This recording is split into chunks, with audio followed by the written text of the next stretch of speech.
चलिए तो एक लास्ट टॉपिक रहता है हमारा इक्विटी शेयर्स के, जो जब हम इक्विटी शेयर्स को इशू करते हैं तो उनकी कॉस्ट को कैसे कैलकुलेट करते हैं ये भी डिस्कस कर लेते हैं, क्योंकि इससे पहले मोस्ट ऑफ सभी टॉपिक्स हो चुके हैं। जो टॉपिक मैं आपको बता देती हूँ, सबसे पहले हमने इसके सिग्निफिकेंस पढ़े थे, ठीक है। फिर उसके बाद क्लासिफिकेशन पढ़ी थी हमने, ठीक है, कि इसकी जो स्पेसिफिक कॉस्ट है, कंपोजिट कॉस्ट है, average, marginal costing, future, history, implicit, explicit, ये सभी कॉस्ट के बारे में हमने कंप्लीट डिस्कस किया था। फिर हमने डिस्कस किया था हमारे डैट की इक्विटी को, डैट के कॉस्ट को, फिर हमने प्रेफरेंस की कॉस्ट को, देन आज हम कॉस्ट ऑफ इक्विटी करने वाले हैं और उसके साथ साथ आपका रिटेन अर्निंग के ऊपर जो कॉस्ट आती है वो भी क्लियर हो जाएगा, ठीक है। ये हम नेक्स्ट लेक्चर में करेंगे, weighted average cost of capital. तो चलो बढ़ते हैं। अब मैंने आपको बताया था, एक सेकेंड हम अपना न्यू पेज ले लेते हैं, ठीक है।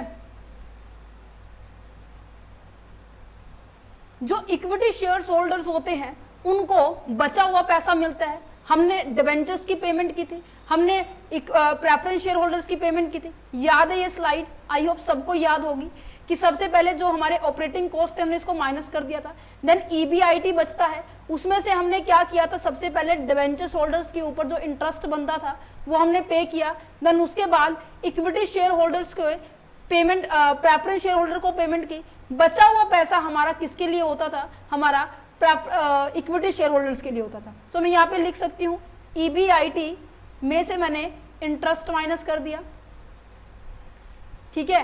और आपके बाद उसके बाद मैंने क्या कहा, आपके पास EBT बच गया, ठीक है। और फिर हमने इसमें से टैक्स माइनस कर दिया, देन उसके बाद EAT बच गया, देन उसके बाद हमने प्रेफरेंस शेयर होल्डर्स का डिविडेंड की पेमेंट की, ठीक है। और देन उसके बाद हमारे पास ऐसी अर्निंग बच गई है जो कि for the equity shares holders के लिए। अब ये कंपनी के ऊपर डिपेंड है। मान लो यहाँ पर जो वैल्यू आई है 1 लाख रुपीज आई है, मीन्स की जो आखिरी में जो प्रॉफिट बचा है वो 1 लाख रुपीज आई है। अब कंपनी के ऊपर डिपेंड करता है कि कंपनी क्या पैसा ये शेयर होल्डर्स के साथ डिस्ट्रीब्यूट करेगी। एक सेकेंड, ठीक है, शेयर होल्डर के साथ शेयर होल्डर को ये पैसा बांटेगी या फिर सारा का सारा या अपने पास रख लेगी। अगर ये शेयर होल्डर्स को बांट रही है तो कहीं ना कहीं इक्विटी शेयर होल्डर्स के पास जाएगा ये पैसा। अगर ये नहीं बांट रही तो उसे हम क्या कहेंगे, उसे हम रिटेन अर्निंग कहेंगे। ऐसी अर्निंग जो कि कहीं ना कहीं आपकी प्रॉफिट का ही पार्ट है, हमने एज अ रिजर्व कर लिया, एज अ स्टॉक कर लिया, उसको आगे डिस्ट्रीब्यूट नहीं किया है, राइट। अच्छा, आप ये कह रहे हैं कि मैम पता नहीं ये क्यों समझा रहे है ना, क्योंकि ये आपका डायरेक्ट रिलेट करता है आपके इक्विटी के साथ। क्लियर है, ये डायरेक्ट रिलेट करता है आपके इक्विटी के शेयर होल्डर्स जो हैं उनको डिविडेंड से, क्योंकि इक्विटी शेयर होल्डर्स को आपको नजर आ रहा है सबसे आखिरी में पैसा मिल रहा है। दूसरा, इनको सबसे इनकी जो फीचर्स हो देखो बचपन से पढ़ते आ रहे हैं, दैट मीन्स आप +1 +2 से करते आ रहे हैं। क्या है कि आपके पास जो ये इक्विटी होती है वो क्या है, इन्वेस्टर्स के एक एक्सपेक्टेशंस होती है कि जो पैसा इन्वेस्ट कर रहे हैं उसके ऊपर उनको पैसा मिले, है ना, उसी को कहते हैं डिविडेंड। बट कहीं ना कहीं ये एक कंपनी के ऊपर डिपेंड करता है कि वो देगी या नहीं देगी। अच्छा, अब मैंने कहा कि कंपनी ने सारा का सारा पैसा जितना कमाया था वो सारा का सारा पैसा दे दिया है। मीन्स कि मैंने कहा कि यहाँ पर नंबर ऑफ जो इक्विटी शेयर होल्डर्स थे ना, वो मान लीजिए आपके 50,000 थे, ठीक है। सो पर वैल्यू ऑफ शेयर कितनी आई है, इक्विटी पर शेयर्स कितनी आई है, earning per share, sorry earning per share, equity पर शेयर नहीं, अर्निंग पर शेयर कितनी आई है। कैसे निकालेंगे कि कितना हमारे पास प्रॉफिट था और डिवाइड कर दिया नंबर ऑफ शेयर होल्डर्स की। अब एक शेयर्स की वैल्यू कितनी आई है, वो आई है बेटे ₹2, राइट।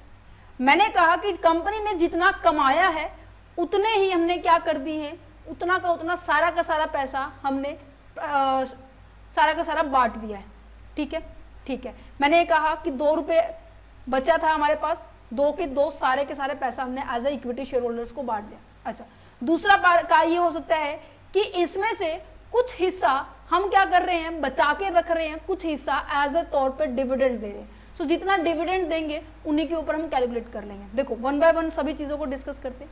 ये पॉइंट आपको समझ में आ गया होगा। सबसे आखिरी में आपको मिलता है अच्छा, इसके 4 मेथड है। अर्निंग प्राइस मेथड, ये पता क्या कहता है कि जितना कंपनी ने कमाया है ना, वो सारा का सारा पैसा क्या कर दो, अपने शेयर होल्डर्स को डिस्ट्रीब्यूट कर दो।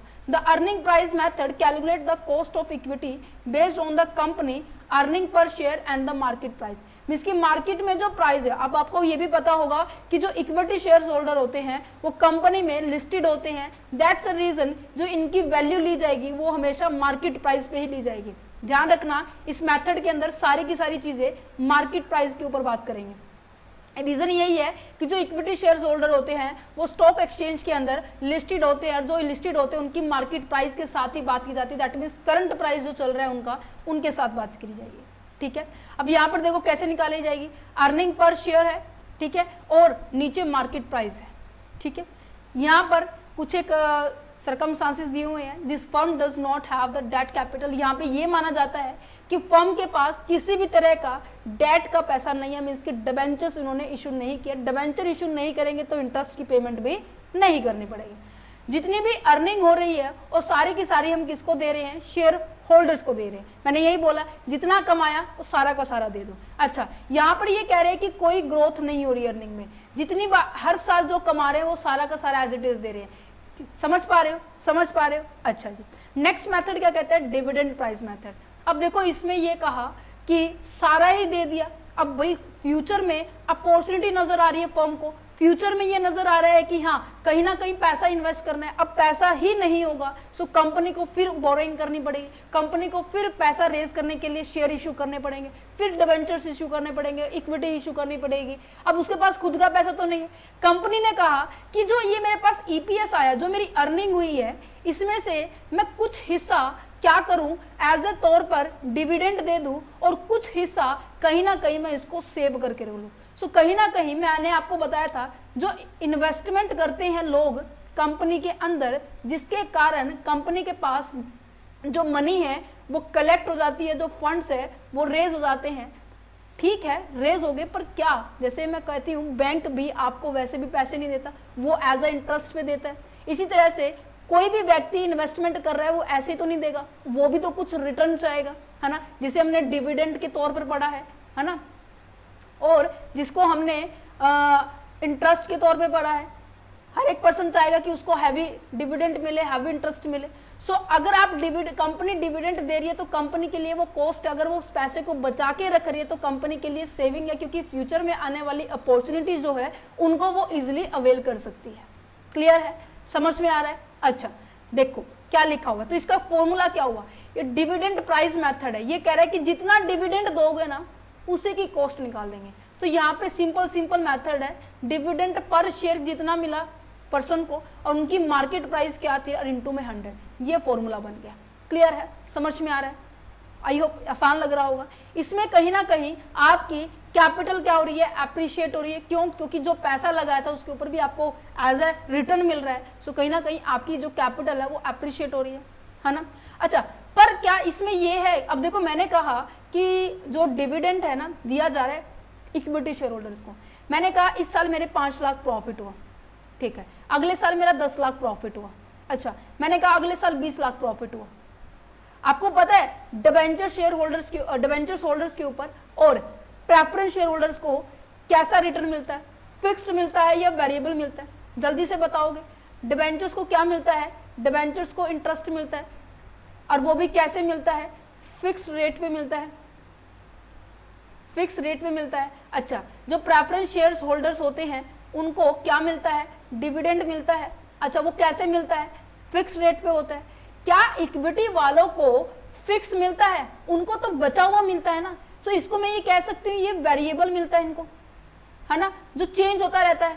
सो यहाँ पर जैसे जैसे प्रॉफिट बढ़ रहा है, क्या ये प्रेफरेंस शेयर होल्डर्स हैं या फिर मैं कहूँ जो डिबेंचर्स होल्डर्स हैं वो ये कहेंगे कि आपका प्रॉफिट बढ़ रहा है आप हमें भी ज्यादा दो?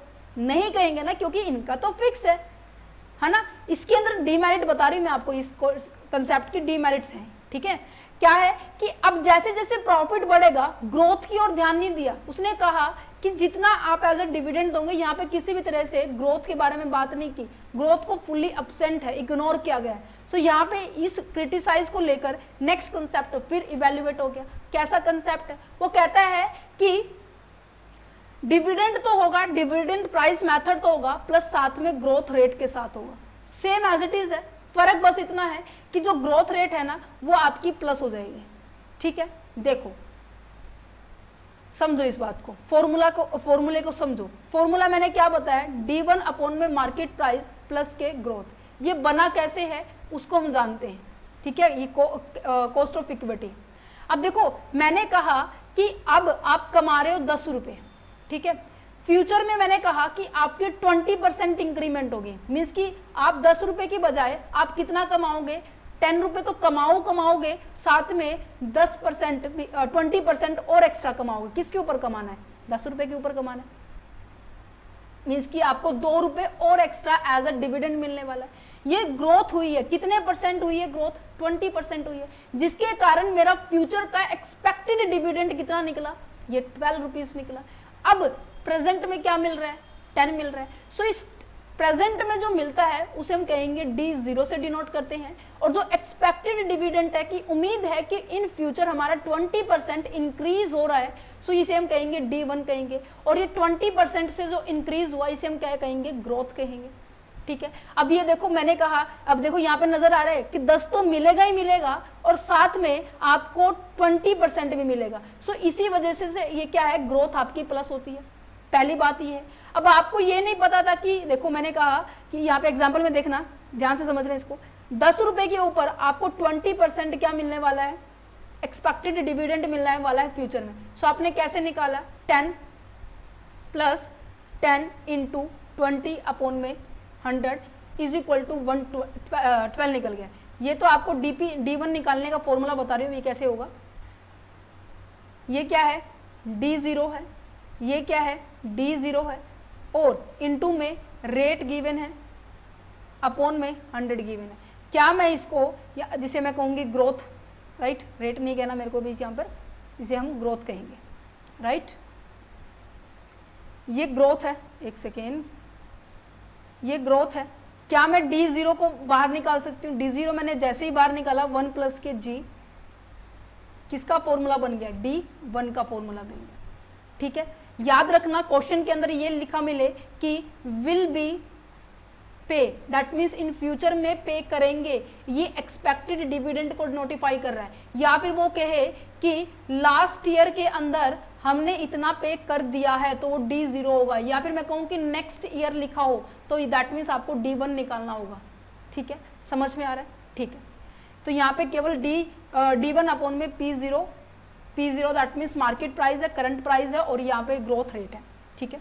अच्छा, last this is a important point, क्या है, कैपिटल एसेट्स प्राइसिंग मॉडल क्या कहता है। ये मॉडल कहता है, ये सबसे फेमस मॉडल है आज के टाइम में।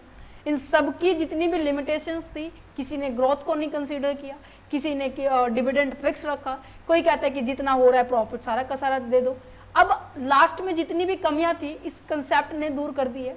ये कंसेप्ट समझने के लिए एक छोटा सा एग्जांपल लेते हैं, CAPM model, cost assets profit maximise, cost assets price model, cost assets price model क्या कहता है। मैं आपको यहां पर खड़ा कर रही हूं, आप मिस्टर एक्स है, सभी बच्चे अपने आप को यहां पे मिस्टर एक्स समझेंगे, ठीक है। मिस्टर एक्स के पास 1 लाख रुपए हैं, ठीक है। मिस्टर एक्स के पास कितने लाख रुपए हैं, 1 लाख रुपए हैं, और मिस्टर एक्स के पास 1 लाख रुपए, तो इसके पास ऑप्शन है कि वो पैसे को क्या करे, इन्वेस्ट करे, ठीक है।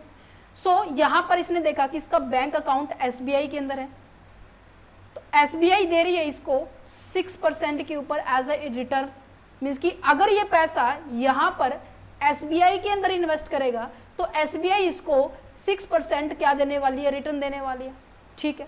साथ में इधर साइड से इसका दोस्त आया, कहते हैं कि तू SBI में क्यों लगा रहा है, यहाँ लगा ना कंपनी में, ये ABC लिमिटेड जो कंपनी है ना, ये यहाँ लगा। कहता है कि अच्छा ये मुझे कितना रिटर्न देगी, ये कहता है ये भी 6% देगी। कहते अच्छा ये तो देखो सरकारी कंपनी, सरकारी संस्था है, SBI गवर्नमेंट बैंक है, राइट, इसके अंदर किसी भी तरह का रिस्क नहीं है, ये रिस्क फ्री है, ये रिस्क फ्री आपको रिटर्न मिल रहा है ना। रिस्क फ्री आपको क्या मिल रहा है, रिटर्न मिल रहा है, बट यहाँ पे तो रिस्क भी है, ये प्राइवेट सेक्टर है, रिस्क भी ज़्यादा है, रिटर्न भी सेम है।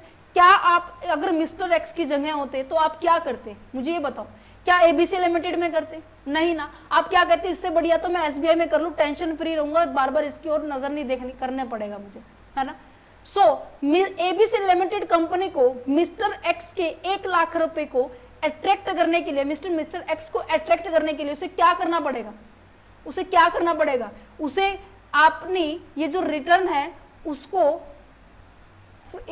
रिस्क फ्री रिटर्न से क्या करना पड़ेगा, एक्सीड करना पड़ेगा, तभी तो ये पर्सन इधर की ओर आकर्षित होगा ना, है ना। अच्छा, हर एक मार्केट में ना पर्टिकुलर रिस्क से लेकर क्या लिखा होगा कि आप मैक्सिमम इतना रिटर्न क्या कर सकते हो, दे सकते हो, मींस की मार्केट का जो रिटर्न होगा ना उसकी परसेंटेज ऑलरेडी डिसाइडेड होगी। मैंने कहा मार्केट में केवल मैक्सिमम रिटर्न इसका है 12%, ठीक है। मींस की जो अगर आप इस यहाँ पे कंपनी में इन्वेस्ट करोगे, कंपनी ने डिसाइड किया कि आपको मैं 12% दूंगा, इससे ऊपर नहीं कर सकता, क्योंकि ये लिमिट होती है हर कंपनी में, हर एरिया के अंदर, according to risk factor, according to business factor, ये डिसाइड की जाती है, ठीक है। अब मैंने कहा कि इसके जो मार्केट रिटर्न है वो कितना है, 12% है। अब ये देखो, एक तो आपको 1 लाख के ऊपर आपको 6,000 रुपये मिल रहे हैं, ठीक है, साल के, और इधर आपके 12,000 रुपये मिल रहे हैं। सो देखो कितना ज्यादा डिफरेंस हो गया, डबल ही हो गया। सो मिस्टर एक्स ने सोचा चलो ठीक है, मैं अपना पैसा यहाँ पे इन्वेस्ट करूंगा, बट मेरे को हायर रिटर्न मिलना चाहिए। इसने कहा कि ठीक है मैं दे रहा हूँ 12%। सो यहाँ पर नजर आ रही है कि एक तो आपको 6% तो मिलेगा ही मिलेगा, और 6% से एक्स्ट्रा मिल रहा है, मीन्स कि आपको एक्स्ट्रा कितना मिल रहा है, 6%। ओ चलो इसको मैं ना वैल्यू चेंज कर देते, थोड़ा सा आपको डिफरेंस समझ में आ जाएगा, इसको 15% कर देते, ठीक है। सो यहाँ पर 6% तो मिलेगा ही मिलेगा, और साथ में कंपनी को और कुछ भी देना पड़ेगा। क्या देना पड़ेगा, ये एक्स्ट्रा, कितना एक्स्ट्रा मिला है, इसको जल्दी से कैलकुलेट करो। इसको एक्स्ट्रा मिला है बेटे आपका 9% एक्स्ट्रा मिला है, 9% एक्स्ट्रा मिला है, क्योंकि कैसे कैलकुलेट किया मैंने, 15 में से मैंने 6 को माइनस कर दिया था, कितना बच गया, 9 मिला। अच्छा, ये 9% की जो रिटर्न है किसके ऊपर डिपेंड करेगा, कुछ तो रिस्क होगा ना। ये हर एक कंपनी का, हर एक फर्म के अकॉर्डिंग रिस्क फैक्टर अलग अलग होता है, जिसको हम बीटा से डिनोट करते हैं। किससे डिनोट करते हैं, बीटा से डिनोट करते हैं। अब यहाँ पे देखो, आ जाओ स्लाइड के ऊपर आ जाओ।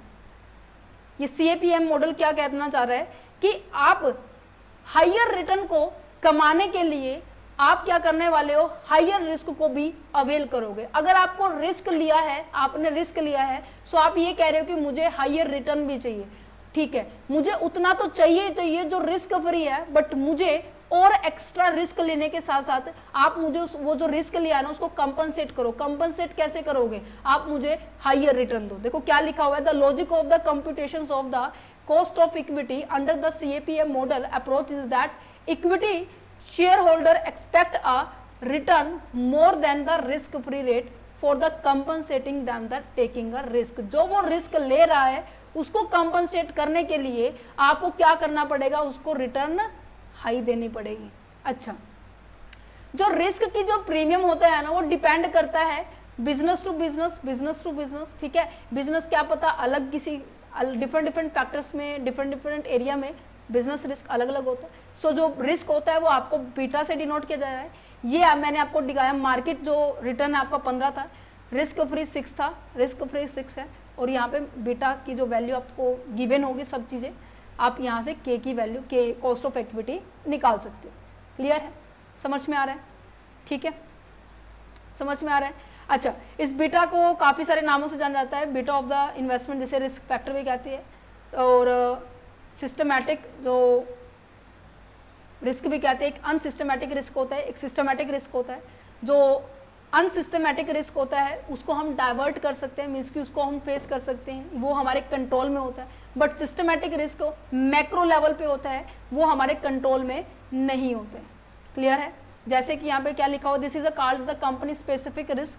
कंपनी टू कंपनी रिस्क होता है, as the risk is related to the company performance. Company की परफॉर्मेंस अच्छी नहीं है, कंपनी ने फाइनेंस अच्छी तरह से अरेंज नहीं किया, उसकी कॉस्ट ज़्यादा आ रही है, कंपनी ने अपने कस्टमर्स की डिमांड को ध्यान में नहीं रखा, तो वो रिस्क ऐसे आ सकता है। मीन्स कि कंपनी की परफॉर्मेंस के ऊपर जो डिपेंड होता है ना वो रिस्क, उसे हम अनसिस्टमैटिक रिस्क कहते हैं, जिसको कंपनी क्या कर सकती है, रिड्यूस कर सकती है, एलिमिनेट कर सकती है, डाइवर्सिफिकेशन कर सकती है, अपने कंट्रोल में रहता है वो रिस्क। बट सिस्टमैटिक रिस्क कैसा रिस्क होता है कि वो पूरे सिस्टम को, जितने भी आउट ऑफ जैसे कहते हैं ना कि माइक्रो एक्सटर्नल इन्वायरमेंट्स होते हैं, वो ऐसे रिस्क होते हैं जो कहीं ना कहीं आपके बिजनेस को इफेक्ट करते हैं। It is a macro economics and the market specific risk under which a company operates.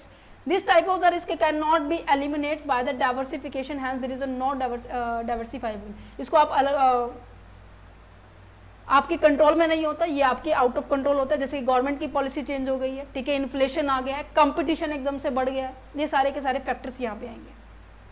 Clear है, समझ में आ गया? सो यहाँ पे ये फॉर्मूला समझ में आ गया। क्या कह रहे हैं कि आपको इतना तो प्रॉफिट चाहिए जो रिस्क फ्री है। अगर आपको रिस्क लिया है आपने, उस रिस्क के हिसाब से आपको एक्स्ट्रा में रिटर्न भी चाहिए, आपको कंपनसेट होना चाहिए।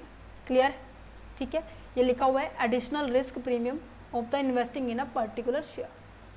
ठीक है, अब आपको एक कंसेप्ट आपको पता होगा कि जो रिटेन अर्निंग का मैंने यहाँ पे बताया, रिटेन अर्निंग का मतलब क्या है, ऐसा पैसा जो कहीं ना कहीं कंपनी के इनकम में से ही हम बचा के रखते हैं। अब मैंने कहा कि जो मेरा पैसा बचा हुआ था, मैंने पहले ही स्टोर करके रखा था 1 लाख रुपए, मैंने इसी को ही यूज किया।